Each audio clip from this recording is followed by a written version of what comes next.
This channel does not promote any violent, harmful, or illegal activities. All content provided by this channel is meant for an educational purpose only. ইদানিং metro মানেই বিপত্তি। দুর্ভাগে যাত্রীরা নতুন metro উদ্বোধনের জোয়ারে ভেসে যাওয়ার জোগাড় পুরনো মেট্রোর অফিস টাইমে প্রত্যেকটা দিন দুর্ভোগের শিকার হতে হচ্ছে যাত্রীদের। বিপত্তির জেরে এত ভিড় হচ্ছে যে মেট্রো না বনগাঁ লোকাল তা বোঝাই মুশকিল। সামনেই আবার পুজো, কি হবে তখন?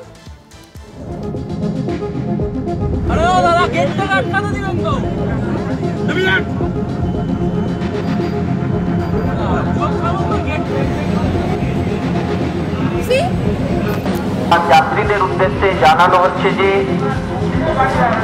গাড়িগুলো নিয়ে আসতে সেই গাড়িগুলোকে এগিয়ে যেতে সাহায্য করুন। দরজা তো বন্ধ করা যাচ্ছে না, প্রথম কথা। সব স্টেশনে দাঁড়িয়ে দাঁড়িয়ে গাড়ি যাচ্ছে, সব স্টেশনে। কতক্ষণ দাঁড়াচ্ছে? মিনিট 5। অসুবিধা মানে কিছু বলার নেই, মানে এতটা কষ্ট। এখান থেকেই উঠেছিলাম কিন্তু উঠতে পারলাম না, কন্টিনিউয়াস প্রচণ্ড ভিড়। ट्रेन आछे पर किंतु खूब भीड़ उठा जाच्छे। वही अभी आधे घंटे से खड़े थे तो मेट्रो आ नहीं रहा था, तो अभी बस से जा रहे।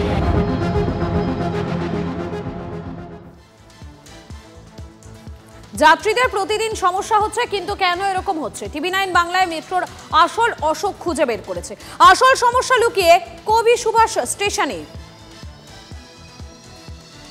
কবি সুভাষ মেট্রো স্টেশনে বিপর্যয়ের পর শহীদ ক্ষুদিরাম মেট্রো স্টেশনকে প্রান্তিক স্টেশন হিসাবে গণ্য করার সিদ্ধান্ত হয়, কিন্তু সমস্যা তৈরি হয়েছে সেই প্রান্তিক স্টেশনে আপ ডাউন লাইনের কোনো পরিবর্তনের ব্যবস্থা না থাকায়।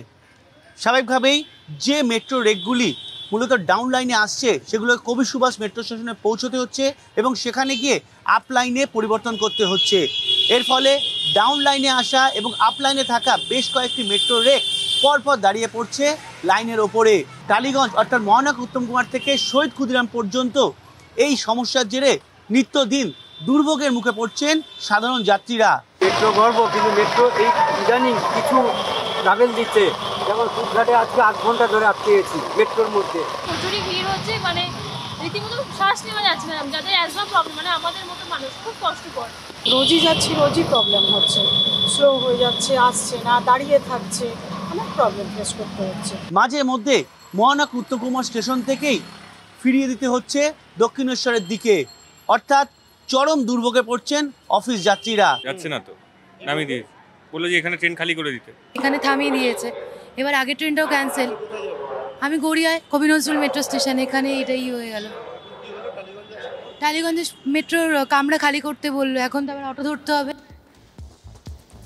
মেট্রোর রোগ নেহাত কম নয়। এবার দ্বিতীয় অসুখের কথাটা আপনাদের বলবো। কর্মী নিয়োগ দীর্ঘদিন ধরে প্রায় বন্ধ। পুরনো মেট্রোর কর্মীদের নতুন স্টেশনে বদলি করা হয়েছে, মানে বদলি করতে কোনো মতে পরিস্থিতি সামাল দেওয়ার চেষ্টা। ইস্ট ওয়েস্ট মেট্রোতেও অপ্রতুল কর্মী।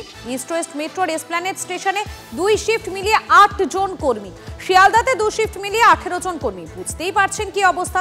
পুজোর ভিড় বাড়বে, তখন কি হবে? মেট্রো এক এক করে লক্ষ্য পূরণের পথে হাঁটছে। যেমন পুজোর আগে ব্লু লাইনে বেলাইন হওয়া ঠেকাতে মরিয়া মেট্রো কর্তৃপক্ষ। কিভাবে? শহীদ ক্ষুদিরাম স্টেশন, সেই স্টেশনেও রিভার্সাল পয়েন্ট হবে, অর্থাৎ এবার ক্ষুদিরাম স্টেশন থেকেই ঘোরানো যাবে রেক। কাল পরশু অর্থাৎ শনিবার রবিবার রিভার্সাল পয়েন্ট তৈরির কাজ হবে। রবিবার দুপুর 3টে পর্যন্ত উত্তম কুমার ক্ষুদিরাম মেট্রো বন্ধ থাকবে।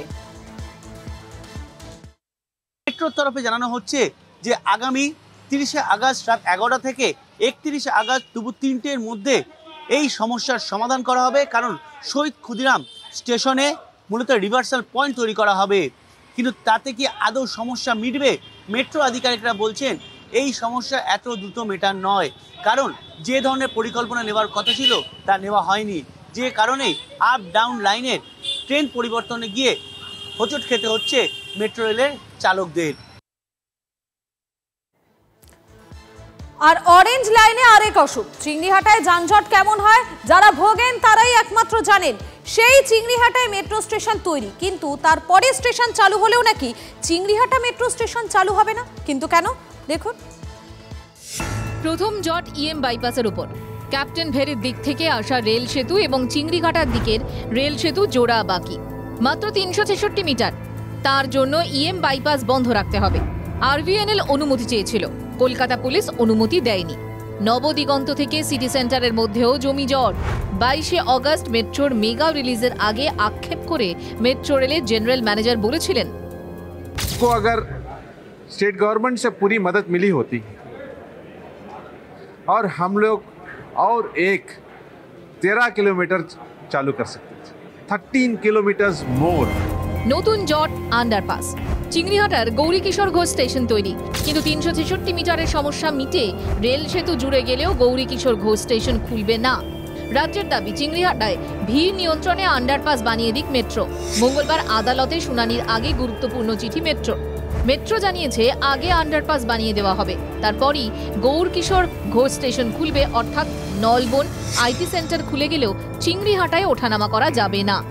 স্বাভাবিকভাবেই বিতর্ক তুঙ্গে উঠেছে, কারণ একটি মেট্রো স্টেশন তৈরি করতে খরচ অনেক।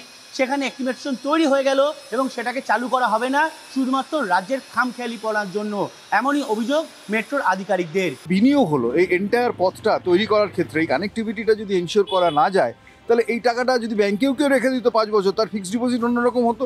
সেটা যদি জলে মার খায়, রোজ জল বৃষ্টির মধ্যে থাকে, তাহলে এক্সপোজ যখন হচ্ছে, তাহলে এটার সার্ভিস লাইফেরও খানিকটা ক্ষতি হবে। রোদ ঝড় জল সইছে মেট্রোর পিলার, তৈরি হয়ে যাওয়া স্টেশন।